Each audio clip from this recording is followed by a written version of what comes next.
friends, welcome to this daily video devotional on this Holy Week. Tuesday of Holy Week, we continue to look at John's Gospel and to discover the last hours of Jesus' life, and just to pick a few areas to explore. Today I wanted to look at a passage that maybe is familiar, or at least a story that's familiar, though maybe a portion of it that we don't typically spend a lot of time in, and that is Jesus in the Garden of Gethsemane. After Jesus had said these things, he went out with his disciples and crossed over to the other side of the Kidron Valley. He and his disciples entered a garden there. Judas, his betrayer, also knew the place because Jesus often gathered there with his disciples. Judas brought a company of soldiers and some guards from the chief priests and the Pharisees. They came there carrying lanterns, torches, and weapons. Jesus knew everything that was to happen to him, so he went out and asked, "Who are you looking for?" They answered, "Jesus the Nazarene." He said to them, "I am." Judas, his betrayer, was standing with them. And when he said, "I am," they shrank back and fell to the ground. He asked them again, "Who are you looking for?" They said, "Jesus the Nazarene." Jesus answered, "I told you, I am. If you are looking for me, then let these people go." This was so that the word he had spoken might be fulfilled, "I didn't lose any one of those whom you gave me." Then Peter, who had a sword, drew it and struck the high priest's servant, cutting off his right ear. The servant's name was Malchus. Jesus told Peter, "Put your sword away. Am I not to drink the cup that the Father has given me?" Then the company of soldiers, the commander and the guards from the Jewish leaders took Jesus into custody. They bound him and led him first to Annas. He was the father-in-law of Caiaphas, the high priest this year. Caiaphas was the one who had advised the Jewish leaders that it was better for one person to die for the people.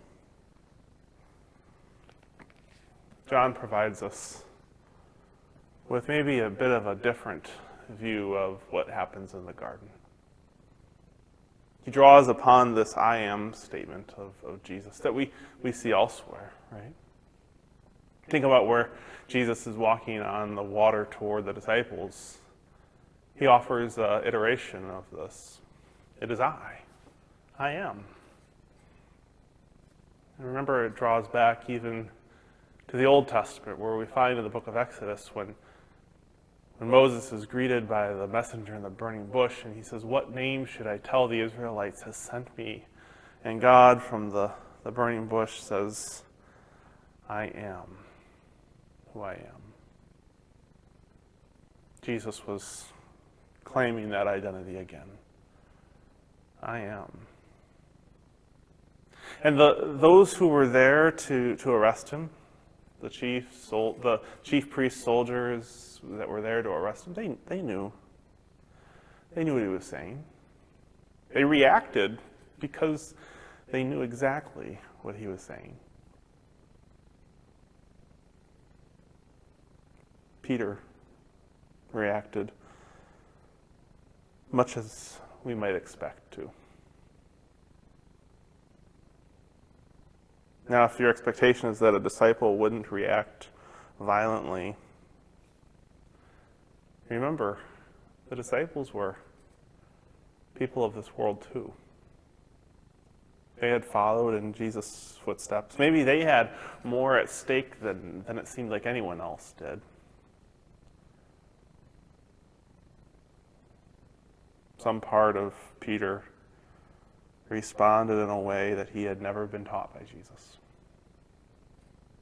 Where did he learn this action of drawing the sword and harming someone else? Hadn't Jesus taught all along, love your enemies and those who persecute you? Peter drew upon the knowledge that he had gained as a person of this world. He responded in a way that seemed to him the most reasonable, most logical. harm the one who is coming after the one you love. And notice that Jesus didn't turn around and say, Peter, we've talked about this. No harming your enemies. Instead, he turns around and he says, Peter, aren't I to drink the cup that my Father has given me? In other words, isn't this going to happen no matter what you do? They have already decided to kill me. They've already decided to arrest me. They've already decided that I'm a threat to them. Don't use violence in response. Then I think about Judas. We've talked about this before in previous devotions. Judas, who's there for reasons that we don't necessarily know. Why did he decide to betray Jesus to the guards who oddly didn't seem to know who Jesus was? Why did he take this role? Why did he accept the bribe? Maybe he was scared. Maybe he was nervous. Maybe this was all becoming too real. We don't know. Maybe he started to disagree with the way Jesus was going after things. But it seems that in this moment, a lot of people are choosing to follow a way that is different than Jesus. Perhaps it's in moments where we are in this sort of dire strait, in the garden with Jesus, that we need to cling most to our understanding of Christ's love for the world, and even those who would seek to destroy.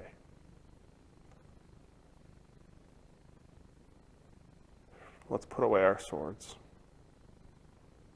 In the words of the prophet Micah, may we turn our swords into plows and our spears to pruning hooks. May we learn war no more.